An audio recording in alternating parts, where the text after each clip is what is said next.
नमस्कार दोस्तों, target with PS Parihar channel में आपका स्वागत है। आइए शुरू करते हैं और देख लेते हैं कि दैनिक सायंकाल समाचार के इस वीडियो में विद्यार्थी जीवन से संबंधित कौन-कौन सी सूचनाएं हैं। तो वीडियो को जल्दी से लाइक कर दें, शेयर कर दें। जिन छात्रों ने चैनल को अभी भी सब्सक्राइब न किया हो तो जल्दी से सब्सक्राइब कर लें ताकि आप लोगों को भी इसी प्रकार की ऑथेंटिक अपडेट से सबसे पहले मिलती रहे। आगे बढ़ने से पहले एक सूचना है उन विद्यार्थियों के लिए जो विद्यार्थी किसी भी प्रतियोगी परीक्षा की तैयारी कर रहे हैं, यानी चाहे वो यूपीएससी की भर्तियों की तैयारी कर रहे हैं, आरएएस की भर्तियों की तैयारी कर रहे हैं, UPSI, SI, SSC, bank, railway, police constable या किसी विद्यालय के छात्र हैं। अगर आप लोग प्रिपरेशन करना चाहते हैं तो आप लोग उत्कर्ष क्लासेस, आप लोगों ने नाम तो सुना ही होगा। अपनी यूनिक टीचिंग स्ट्रेटजी के लिए जाना जाता है ये एप्लीकेशन, और यहाँ पर जाकर के आप लोग अपनी जो प्रिपरेशन है वो पूरी कर सकते हैं। यहाँ पर एक ऑफर चल रहा है, ज्ञान कुंभ ऑफर, केवल 23 से लेकर के 26 फरवरी तक। 26 फरवरी को आपको पता है कि महाकुंभ समाप्त हो रहा है, अंतिम स्नान भी है महाशिवरात्रि का, और उसमें ये ऑफर है 90% तक की छूट दे दी गई है सभी कोर्सेज पर। इनके जितने भी कोर्स हैं सभी कोर्स में, इसमें भी अगर एक कोड लगा देंगे परचेज करते समय कोर्स को, चाहे रेलवे का हो, बैंक का हो, एसएससी का हो, यूपीएससी, यूपीएससी, सब में ये कोड लगा देंगे यूसीपीएसपी 10, तो आप लोगों को 10% की और एक्स्ट्रा छूट मिल जाएगी। तो इस ऑफर का लाभ आप लोग ले सकते हैं। लिंक मैंने इसके डिस्क्रिप्शन बॉक्स और कमेंट बॉक्स दोनों जगह उपलब्ध करा दी है, तो आप लोग जाकर के इसे ज्वाइन कर सकते हैं। यहाँ पर आपको वो सारी चीजें मिलेंगी जो प्रिपरेशन करने के लिए आवश्यक होती हैं। जैसे आपको पता ही है, यहाँ पर एक्सपीरियंस्ड एजुकेटर हैं, यानी कि टीचर हैं, लाइव क्लासेस मिलती हैं, रिकॉर्डेड वीडियोस मिलते हैं, ई नोट्स मिलते हैं, ई बुक्स मिलती हैं, पैनल पीडीएफ मिलती है, क्विजेस चलते रहते हैं, और ऑल इंडिया टेस्ट सीरीज होती है ताकि आपको पता चल सके कि आपकी जो तैयारी है वो कहाँ तक पहुंची है। और याद रखिएगा कि इसकी जो प्राइस है वो 26 के बाद से इंक्रीज हो जाएंगे। लिंक डिस्क्रिप्शन के साथ साथ में कमेंट बॉक्स में भी उपलब्ध है। चलिए बात कर लेते हैं पहले यूपी के शिक्षा मंत्री की। आज ये पूरे दिन लगातार ट्रोल हो रहे हैं। ये देखिए, लिखा हुआ है, एक ट्वीट किया है दिनेश पुरोहित ने। यह संदीप सिंह है, यूपी के शिक्षा मंत्री हैं। कल्पना कीजिए प्रदेश की शिक्षा व्यवस्था का क्या हाल होगा। एक और हैं हरिकेश बैंदा, क्या लिखा है नाम इनका। वीडियो में दिख रहे नेताजी कोई नहीं बल्कि उत्तर प्रदेश के संदीप सिंह है, जिन्हें पढ़ना लिखना नहीं है। और ये विधान परिषद का एक जो वीडियो है वो वायरल कर रहे हैं ये लोग। विशु यादव ने भी ट्वीट किया है, अधिकारियों के हिसाब से चलेंगे तो यूं ही किरकिरी होती रहेगी महोदय, अपने स्तर से कोई निर्णय लिया नहीं जब से आपने शिक्षा मंत्री पद की शपथ ली है। अफसरशाही के हिसाब से चलेंगे तो यूं ही समिति को श्रीमती पढ़ना होगा। अभी मैं बताऊंगा कि क्यों ट्रोल कर रहे हैं और क्या नहीं पढ़ पा रहे हैं, मैं वो वीडियो भी आपको दिखाऊंगा। एक तो ये कि विद्यार्थी जो पढ़े लिखे हैं, जिनको हिंदी आती है पढ़ना, वो भर्तियों की तैयारी कर रहे हैं, उनको नौकरी मिल नहीं रही, इसलिए वो और खार खाएं शिक्षा मंत्री से। और शिक्षा मंत्री जी बार बार बोल देते हैं कि अनुपात समानुपात बराबर है, हम नहीं बढ़ाएंगे हमने शिक्षा मित्रों का मान दे, और हम नहीं भर्तियां करेंगे प्राथमिक की। और आप देख ही रहे हैं, चाहे वो टेट हो, चाहे वो प्राइमरी की वैकेंसी हो, कुछ नहीं हो रहा है। फिलहाल मैं आपको दिखाता हूं कि ये क्या बोल रहे हैं और क्या ये नहीं पढ़ पाए हैं। नग्न पत्र में श्री दीपक मिश्र द्वारा समस्त औपचारिकताओं पूर्ण करते हुए मृतक आश्रित कोटे के अंतर्गत नियुक्ति हेतु आवेदन किए जाने, किंतु रिश्वत देने के कारण रिश्वत ना देने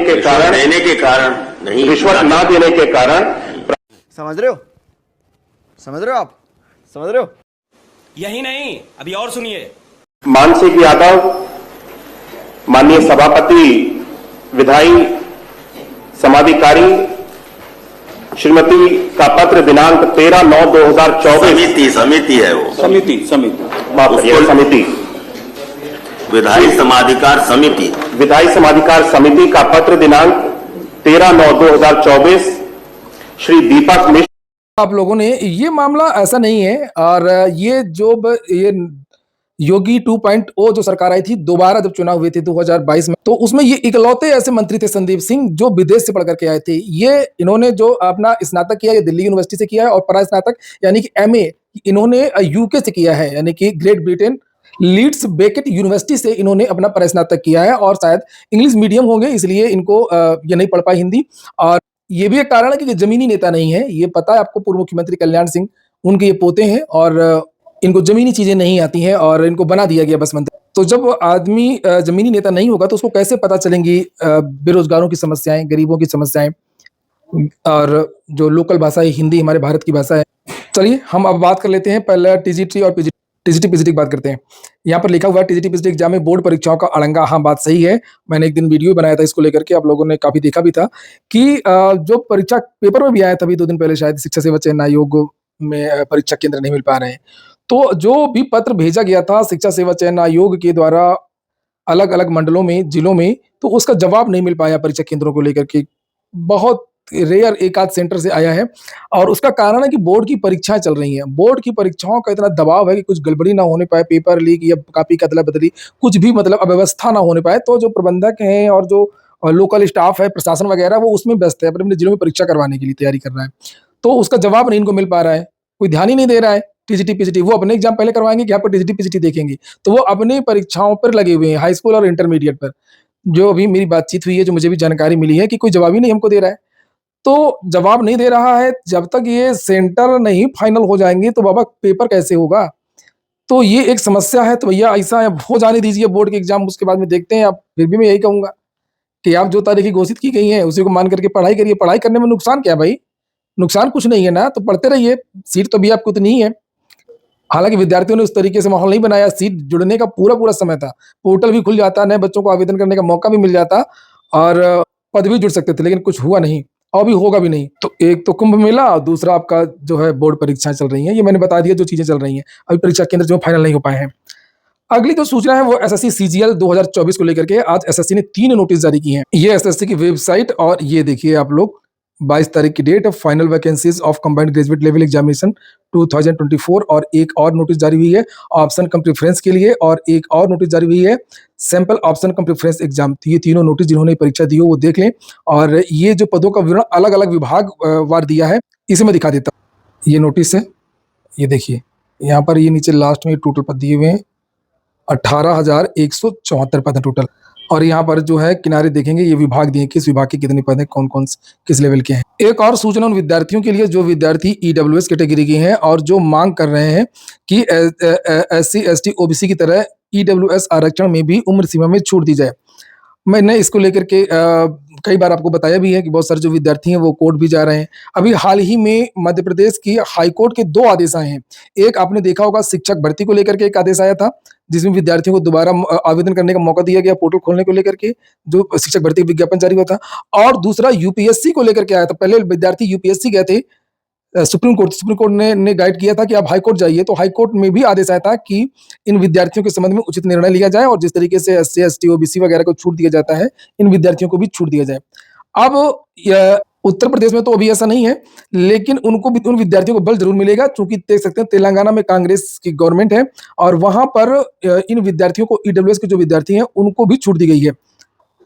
और यहाँ पर देख सकते हैं 5 साल की छूट एससी, एसटी, ओबीसी, बीसी मतलब और ईडब्ल्यूएस को 5 साल की छूट दी गई है उम्र सीमा में। ऐसा नहीं है कि तेलंगाना ने पहली बार किया है, इस तरीके के और भी कम से कम 5-6 राज्य हैं जो उम्र सीमा में छूट देते हैं। लेकिन ईडब्ल्यूएस आरक्षण में विवाद भी बहुत ज़्यादा है, इसमें करप्शन भी बहुत ज़्यादा है। एक तो विद्यार्थियों में 2 तरीके के आरोप हैं कि जो इसमें जो क्राइटेरिया बनाया गया है वो गलत है। जैसे भूमि वाला क्राइटेरिया बनाया गया है, तो भूमि कुछ क्षेत्र ऐसे होते हैं जहाँ पर आपके पास 40 बीघे, 50 बीघे भी खेती होगी लेकिन आपको खाने भर का गल्ला नहीं होगा। और कुछ एरियाज़ ऐसे होते हैं जहाँ पर आपके पास 5 बीघे, 10 बीघे भी खेती होगी तो बहुत पैसा होगा। वहाँ की जो ज़मीन है बहुत उपजाऊ होती है, सिंचित होती है या वहाँ पर ऐसे फसलें बोई जाती हैं। तो जो ज़मीन वाला जो क्राइटेरिया है वो गलत है। दूसरा कि इसमें जो फर्जी बहुत बन जाता है, लेखपाल वगैरह को सेट करके या ग्राम प्रधान वगैरह जैसे भी हैं, बहुत ज़्यादा फर्जी बनाते हैं। तो इसमें जो ईडब्ल्यूएस का जो सर्टिफ़िकेट बनता है तो उसमें कुछ इस तरीके का क्राइटेरिया बने जिससे सभी लोगों के साथ में न्याय हो, बदलाव हो और इसमें भ्रष्टाचार ना हो। नहीं तो ये उम्र सीमा में छूट दी गई है, इसमें भी बहुत ज़्यादा घपला होगा और गलत लोग जो ओवर एज हो जाते हैं वो उसका लाभ लेंगे। ऐसा ईडब्ल्यूएस में चूँकि अर्थ को इकोनॉमी को लेकर के ही होता है तो उसमें बदलाव हो सकता है, कई तरीके से जो तथ्य हैं वो छुपाए जा सकते हैं तो ज़्यादा होता है। अभी हमने देखा था कि एक आईएएस थी पूजा खेड़कर क्या नाम था, तो उसमें बड़ा विवाद हो गया था, फर्जी ओबीसी, दिव्यांग बहुत सारी चीज़ें लगा दी थी। हर चीज़ में होता है मगर इसमें ज़्यादा होता है। मैं प्रयागराज में जानता हूँ एक नेताजी हैं, उनका बहुत बड़ा मकान है, पत्नी के नाम से है लेकिन उन्होंने अपना एक छोटा-सा मकान खरीदा है ईडब्ल्यूएस को लेकर के, उनके बच्चों को रिज़र्वेशन मिल सके और वो उसी में रहने भी लगे हैं। छोटे से मकान में रहने लगे, बहुत छोटा-सा मकान है। और जो बहुत बड़ा मकान है उसको किराए पर दे दिया, वहाँ पर विद्यालय चल रहा है, इतना बड़ा मकान है वो। आप लोग मेरी बात से सहमत हैं कि नहीं सहमत हैं? ईडब्ल्यूएस के बारे में आप लोग बताएँ और अपने विचार भी रख सकते हैं कमेंट में। अगली जो सूचना है वो बीपीएससी टीआरई 4 को लेकर के शिक्षक भर्ती में इसलिए देरी ये देख सकते हैं किस वजह से देरी। टीआरई 3 के विद्यार्थियों की ज्वाइनिंग नहीं हुई है। प्राइमरी से लेकर के इंटर, पीजीटी के जो विद्यार्थी हैं, वो आंदोलन कर रहे हैं, वहाँ पर मांग कर रहे हैं, ज्ञापन दे रहे हैं। रिजल्ट आए जाने के इतने दिन हो गए, डॉक्यूमेंट वेरिफिकेशन सब कुछ हो गया, लेकिन ज्वाइनिंग नहीं करवाई जा रही है।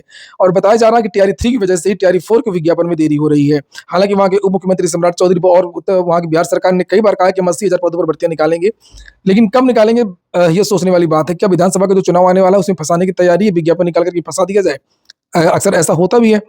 जो पीआरटी से लेकर पीजीटी तक के जो अभ्यर्थी हैं वो लगातार पत्र लिख रहे हैं, क्योंकि टीआरई 3 की वजह से टीआरई 4 के विज्ञापन में भी देरी हो रही है। सरकार ने घोषणा एक तरह से कर दी है। डिप्टी सीएम ने ट्वीट पर ये जानकारी दी थी कि 80,000 के आसपास जो है वैकेंसी आ सकती है टीआरई 4 में। और दूसरी तरफ जो टीआरई 3 के जो पीजीटी के 6 विषय वाले अभ्यर्थी हैं। तो ठीक है दोस्तों, ये हो गया आज का वीडियो आपको अच्छा लगा हो, आपके काम का हो तो लाइक अवश्य कर दें। जिन छात्रों ने चैनल को सब्सक्राइब न किया हो, सब्सक्राइब कर लें। पूरा वीडियो सुनने के लिए बहुत बहुत धन्यवाद।